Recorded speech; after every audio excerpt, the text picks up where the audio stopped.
Hello everyone, welcome back. ನಾನಿದ್ದೀನಿ ಇವತ್ತು ಗೋವಾಲಿ. So ರಾತ್ರಿಯೆಲ್ಲ ಜರ್ನಿ ಮಾಡಿ ಬ್ಯಾಂಗ್ಳೂರಿಂದ ಮಾರ್ನಿಂಗ್ ಗೋವಾ ರೀಚ್ ಆದ್ವಿ. ರೆಡಿಯಾಗಿ ಅಲ್ಲೇ ಅವತ್ತು ಬ್ರೇಕ್ಫಾಸ್ಟ್ನ ಮನೆಗೆ ಆರ್ಡ್ರ್ ಮಾಡ್ಕೊಂಡಿದ್ವಿ. ಸೊ ಅಲ್ಲೇ ಮನೇಲೇ ಬ್ರೇಕ್ಫಾಸ್ಟ್ ಎಲ್ಲ ಮುಗಿಸ್ಕೊಂಡು ನಾವು ಹೊರಟ್ವಿ ಕಬೋಡಿರಾಮಗೆ. ಅದು ನಮ್ಮ ಸ್ಟೇಯಿಂದ ಆಲ್ಮೋಸ್ಟ್ 1 hour ಜರ್ನಿ ಇತ್ತು. ಸೊ ನಾವು ಅವತ್ತು ಸ್ಕೂಟಿನ ರೆಂಟ್ ಮಾಡ್ಕೊಂಡಿದ್ವಿ.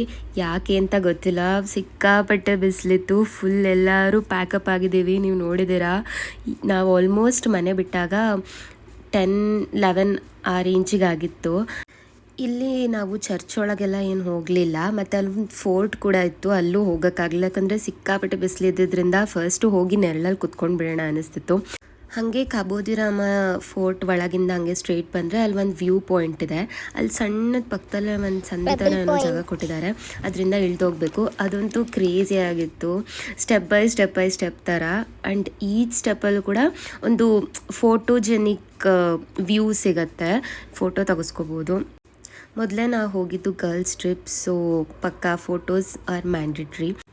ಅಲ್ಲಿ ಸ್ವಲ್ಪ ಹೊತ್ತು ಫೋಟೋಸ್ ತೆಗೆಸ್ಕೊಂಡು ವ್ಯೂ ಎಂಜಾಯ್ ಮಾಡಿಕೊಂಡು, ಸ್ವಲ್ಪ ಸಿಕ್ಕಾಪಟ್ಟೆ ಬಿಸಿಲಿದ್ದರಿಂದ ಸ್ವಲ್ಪ ಏನಾದರೂ ತಂಪು ಕುಡಿದ್ಬಿಟ್ಟು ಅಲ್ಲಿಂದ ಸ್ವಲ್ಪನೇ ಆಲ್ಮೋಸ್ಟ್ 1 minute ಜರ್ನಿ ಏನು the Cape Goa bar and restaurant. It's basically ಅಲ್ಲಿ ಒಂದು ಫೋಟೋಜೆನಿಕ್ ಸ್ಪಾಟ್ ಇದೆ.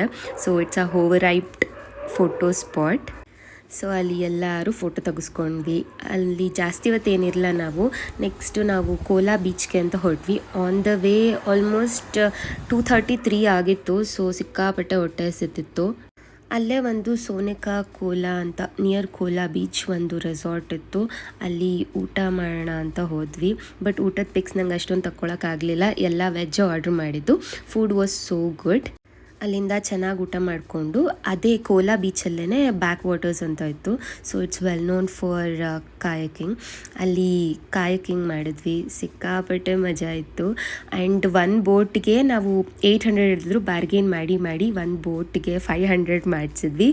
ಬಟ್ ಇಟ್ ವಾಸ್ ಟೂ ವರ್ತಿ ಅನ್ನಿಸ್ತು. ನಾವು ಸಿಕ್ಕಾಪಟ್ಟೆ ಫನ್ ಮಾಡಿದ್ವಿ. ಅದರೊಳಗೂ ಒಬ್ಬೊಬ್ಬರು ಹೋದ್ರೆ ಮಜಾ ಇರೋಲ್ಲ, ಈ ಥರ ಗ್ಯಾಂಗ್ ಹೋಗಿ ಕಾಂಪಿಟೇಷನ್ ಥರ ಮಾಡೋದಂತೆ ಅಂತ ಸಿಕ್ಕಾಪಟ್ಟೆ ಫನ್ ಮಾಡಿದ್ವಿ. ಅಲ್ಲಿ ಕಾಯಕಿಂಗ್ ಎಲ್ಲ ಮುಗಿಸ್ಕೊಂಡು ಅಲ್ಲಿಂದ ಹೊರಡೋ ಅಷ್ಟರೊಳಗೆ ಆಲ್ಮೋಸ್ಟ್ 6 ಲೇಟ್ ಆಗೋಗಿತ್ತು. ನಾವು ಮತ್ತೆ ನಮ್ಮ ಸ್ಟೇ ಹತ್ರ ಬರೋ ಅಷ್ಟರೊಳಗೆ 8:39 ಆಗಿತ್ತು. ನಮ್ಮ ಸ್ಟೇ ಮತ್ತು ಕೋಲ್ವಾ ಬೀಚ್ ನಿಯರ್ ಇದ್ದಿದ್ದರಿಂದ ಅವತ್ತು ನೈಟು ನಾವು ಕೋಲ್ವಾ ಬೀಚಿಗೆ ಹೋಗಿ ಆ ವೈಬ್ಸ್ ಎಲ್ಲ ಎಂಜಾಯ್ ಮಾಡಿಕೊಂಡು ಸ್ವಲ್ಪ ಹೊತ್ತು ಮಣ್ಣಲ್ಲಿ ಆಟ ಆಡಿಕೊಂಡು ಅಲ್ಲೇ ಸ್ವಲ್ಪ ನೈಟ್ ಊಟಕ್ಕೆ ಲೈಟಾಗಿ ಚಾಟ್ಸ್ ತಿನ್ಕೊಂಡು ಅವತ್ತಿನ ಡೇನ ಮುಗಿಸಿದ್ವಿ. So this was our day 1 in Goa. Thanks for watching.